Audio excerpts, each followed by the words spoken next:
Okay guys, welcome. This is a little quick tutorial in Photoshop just to get you started.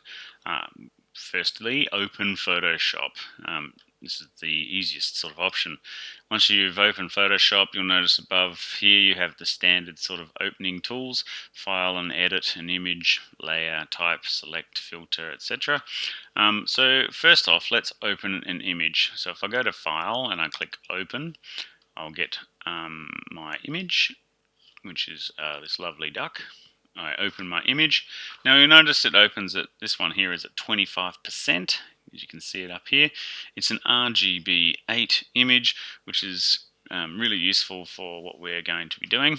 We're going to leave it in RGB. If we really want to change it, we can, but to do the things that we want to do to it, we will leave it in RGB. The next thing we're going to do is look at this layer here in the layers palette. Now when you open something into Photoshop, it's going to go onto a layer, and the layers here are kind of like little transparent sheets on top of one another, like layers that you can see through if you wish or not. To see the visibility of the layer, you just click on the eyeball here. I'm clicking on this eyeball at the moment, but you'll notice that it's got this little padlock on it, which means that the layer is locked for editing.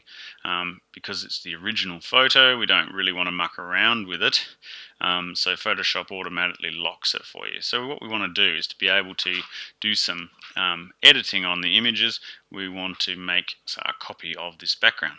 So let's right click on it, and you'll see I've got some interesting selections here.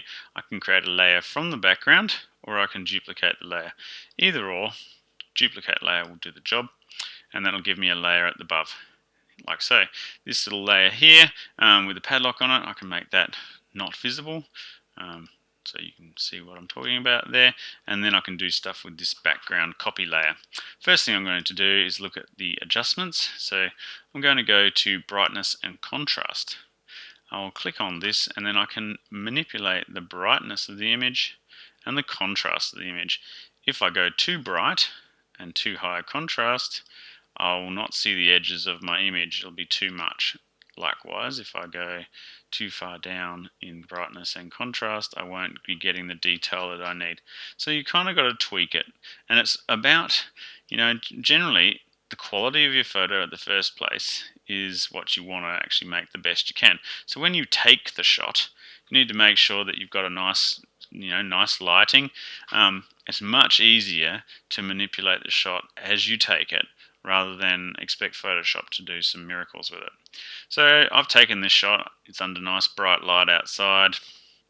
I took it with I think an iPad camera or a phone camera, so it's reasonable quality, and I've got nice contrast with it, which is what I really wanted. I can play with the brightness, so that I've got a nice blue sky. It's probably the appropriate blue, and I've got good contrast in the background. Next, I want to do some extra stuff with the image. First I've got to click OK, there we go. I also want to be able to change the size. So I'll go to Image, so anything I'm doing with the image, in the Image palette, Adjustments, and then I'm going to look at some other things that I can do. For example, I can change the levels. Now a lot of people don't know what this even does. They see this squiggly line here. This is really good if I have a photograph that really needs a bit of help. This ends the darkness and this ends the lightness, and this is how much is actually occurring inside of the image. In changing some of my little selection tools here, I can change the different light and dark sort of outputs. If I drag it up this way, I'll get, of course, less of the lightness in here because I have more black, and I can drag the slider in between to tweak my image like so, and to get the maximum amount of contrast. So really, if I've got a poor image, I'll be using this to make it better. But my image is fairly good just the way it was. So if we have a look at our image, I also would like to have a look at something like image size.